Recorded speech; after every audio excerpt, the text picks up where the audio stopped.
بسم اللہ الرحمن الرحیم۔ قوم سمود کے متعلق تاریخ کے صفحات میں یہ درج ہے کہ وہ پہاڑوں کو تراش کر اپنے لیے رہائشی مکان تعمیر کرتے تھے۔ قوم سمود کا وطن مکہ اور ملک شام کے درمیان ایک علاقہ تھا۔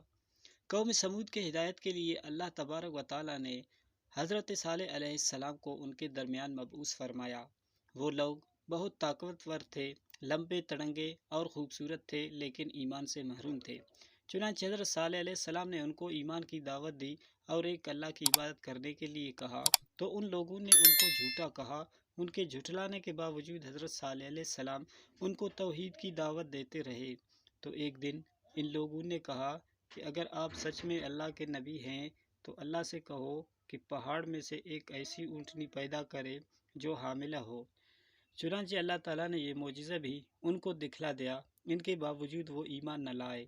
اللہ تعالیٰ کے معجزے سے جو اونٹنی پیدا ہوئی تھی اس نے اس تالاب کا سارا پانی پی لیا، جس سے قوم سمود کے مویشی سیراب ہوتے تھے اور قوم کو پریشانی ہونے لگی۔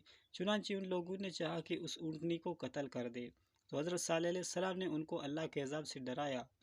یہ باری لگا دی کہ ایک دن حضرت صالح علیہ السلام کی اونٹنی پانی پیے گی، ایک دن قوم سمود کے مویشی پانی پیئیں گے۔